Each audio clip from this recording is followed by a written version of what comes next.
Descoberto o medo secreto de todo narcisista. Você já se perguntou o que realmente aterroriza uma pessoa narcisista? Não é o que você imagina. Não é perder dinheiro, não é ficar doente, nem mesmo é a morte. O medo que corrói o coração de todo narcisista é muito mais profundo e devastador. O medo de ser completamente irrelevante. Imagine por um momento uma pessoa que construiu toda a sua identidade em ser admirada, temida, desejada ou pelo menos notada. Agora imagine essa mesma pessoa descobrindo que ninguém se importa com sua opinião, que suas palavras não causam impacto, que sua presença não faz diferença. Para o narcisista, isso é pior que a morte física. É a morte do ego, da falsa identidade que levou anos para construir.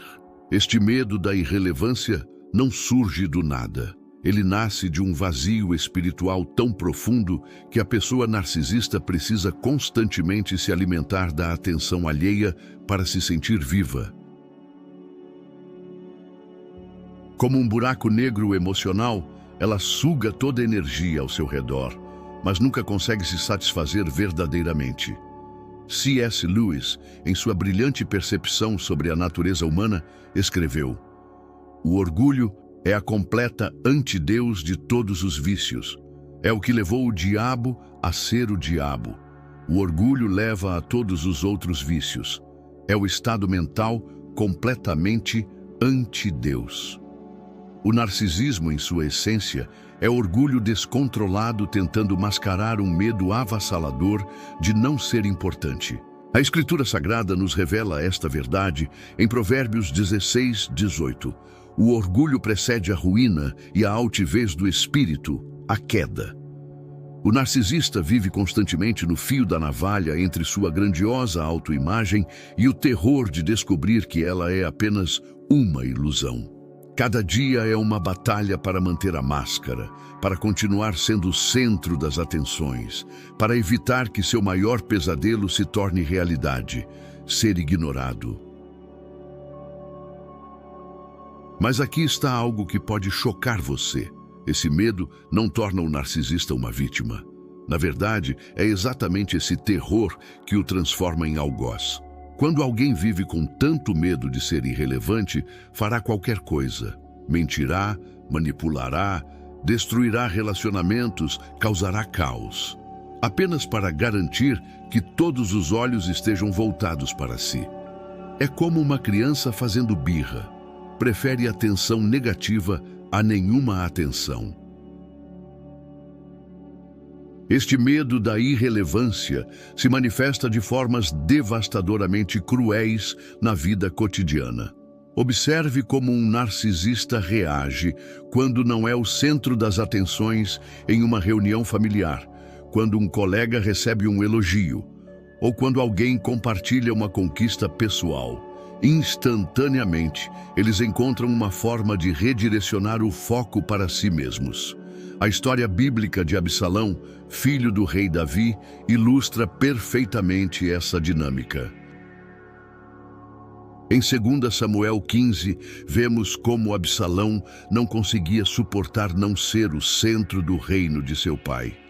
Ele se posicionava no portão da cidade, interceptava as pessoas que vinham buscar justiça do rei e dizia: "Se eu fosse juiz na terra, todo homem que tivesse demanda ou questão viria a mim e eu lhe faria justiça." Absalão estava desesperado para ser relevante, para ser visto como indispensável. Essa necessidade compulsiva de atenção se revela através de padrões comportamentais específicos. O narcisista interrompe conversas para falar de si mesmo, minimiza as conquistas alheias, exagera suas próprias experiências e, quando se sente ignorado, pode até mesmo criar crises ou dramas, apenas para voltar a ser o centro das atenções. Na vida conjugal, isso se traduz em um parceiro que não consegue celebrar genuinamente as vitórias do cônjuge.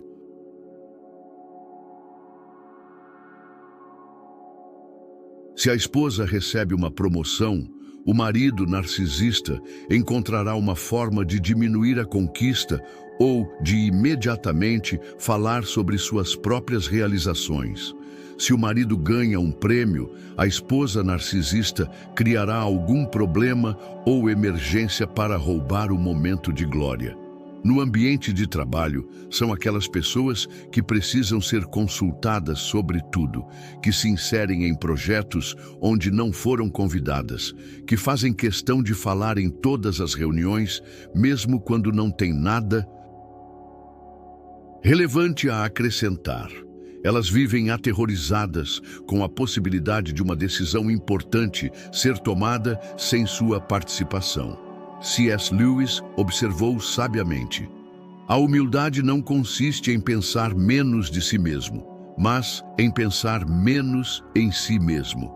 O narcisista faz exatamente o oposto. Pensa constantemente em si mesmo porque tem medo de que, se parar de pensar, ninguém mais pensará nele. Esse comportamento não surge apenas da vaidade, mas de um terror genuíno de desaparecer no anonimato. É como se o narcisista acreditasse que sua existência depende literalmente da atenção alheia. Por isso, eles podem ser tão destrutivos quando sentem que estão sendo esquecidos ou quando alguém não responde aos seus apelos por atenção da forma esperada. A verdadeira solução para o medo da irrelevância não está em buscar mais atenção humana, mas em descobrir nossa relevância eterna aos olhos de Deus. Jesus Cristo oferece algo que nenhuma admiração humana pode proporcionar. Um valor intrínseco e inalterável que não depende de performance ou reconhecimento. Em Efésios 2:10, Paulo declara: pois somos feitura dele, criados em Cristo Jesus para boas obras, as quais Deus de antemão preparou para que andássemos nelas.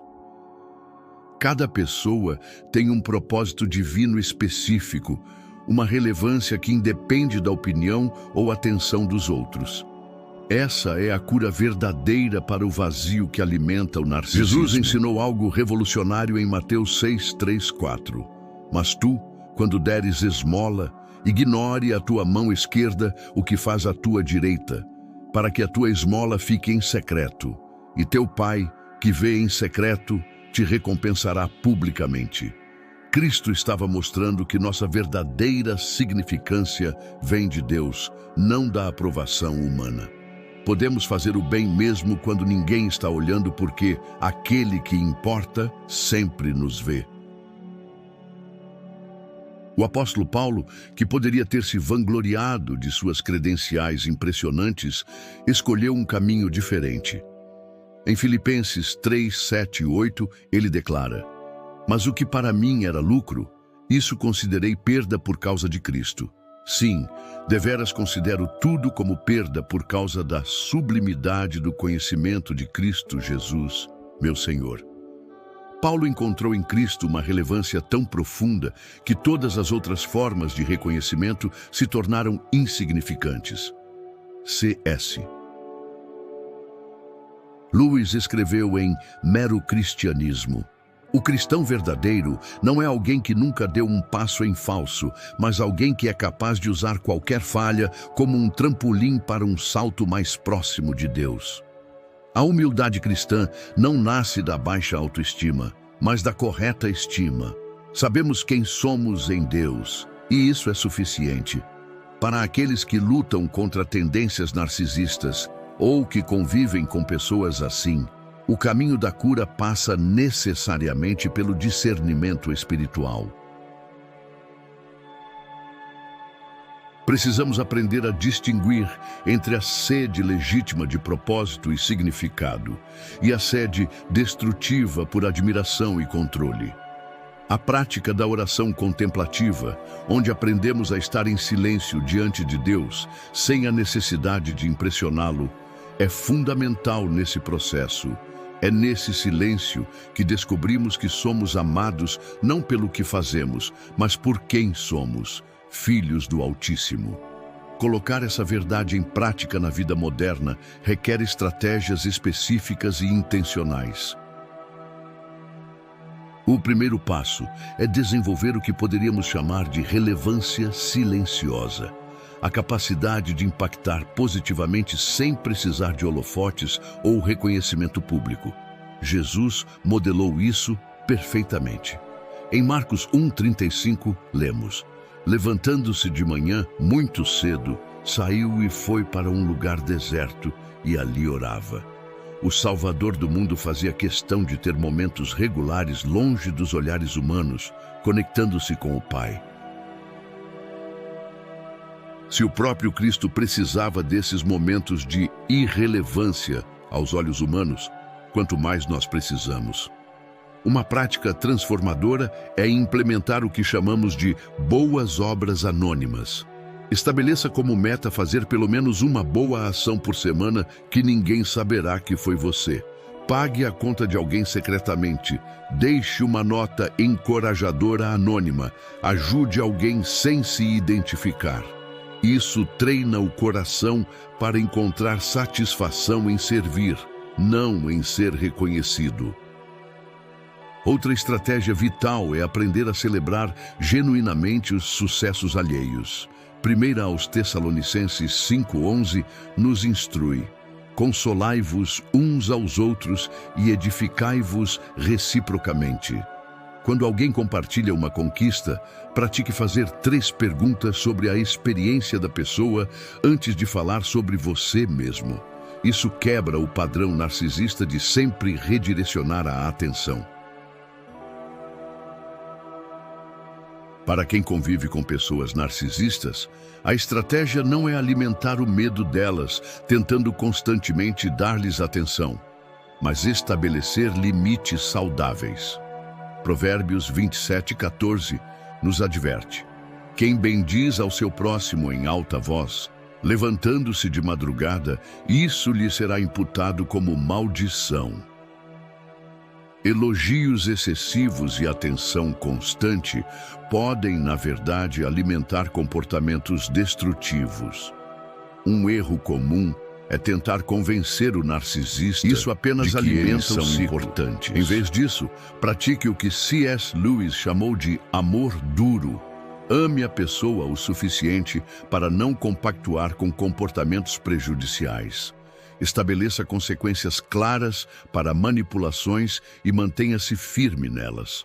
Para líderes espirituais e pastores que lidam com pessoas narcisistas em suas congregações, é crucial entender que confrontação direta muitas vezes não funciona. Em vez disso, use histórias, parábolas e exemplos indiretos que permitam que a própria pessoa chegue às conclusões. Jesus fez isso constantemente com os fariseus, que exibiam muitos traços narcisistas. A jornada para superar o medo da irrelevância não é apenas sobre mudança comportamental, é sobre uma transformação fundamental de identidade.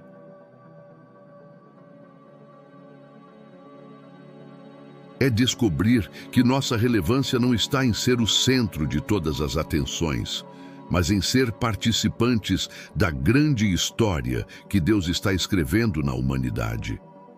Há uma beleza profunda em entender que podemos ser extraordinariamente importantes para Deus sem precisar ser extraordinariamente visíveis para as pessoas. Como disse C.S. Lewis, não existem pessoas comuns. Você nunca conversou com um mero mortal.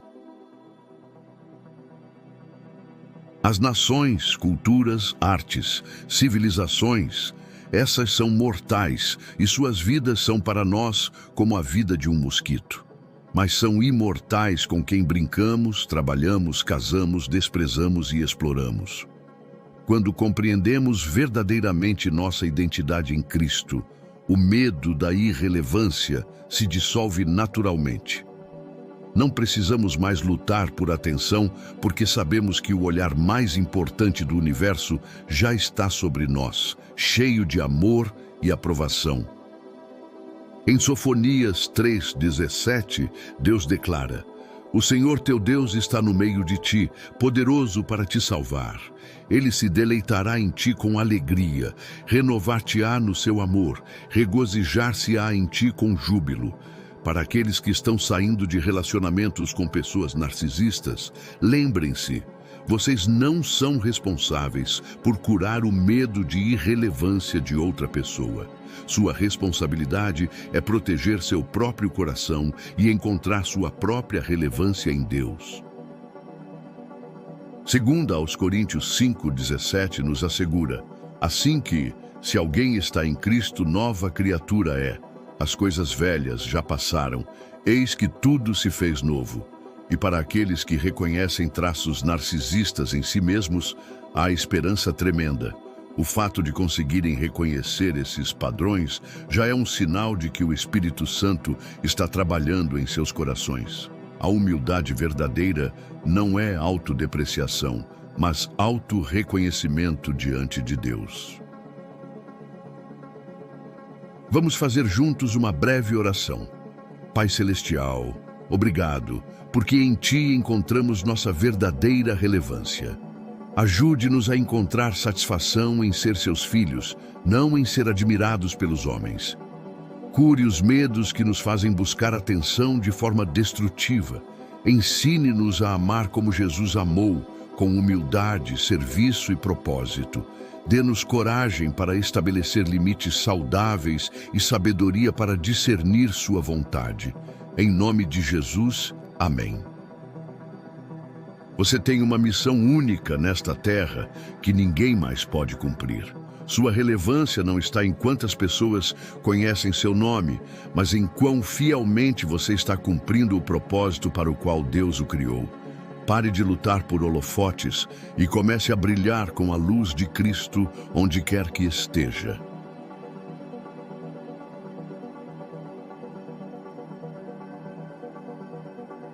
Se esse conteúdo tocou seu coração, compartilhe nos comentários. Qual insight mais te marcou? Você já viveu algo assim? Está conseguindo superar esses medos? Sua história pode encorajar alguém que ainda está lutando. E se você já venceu essa batalha, conte como foi. Sua vitória pode ser a esperança que alguém precisa hoje. Inscreva-se no canal e ative o sininho para não perder nenhuma reflexão. Que Deus te abençoe poderosamente. O melhor ainda está por vir. Adeus e até a próxima reflexão de Lewis.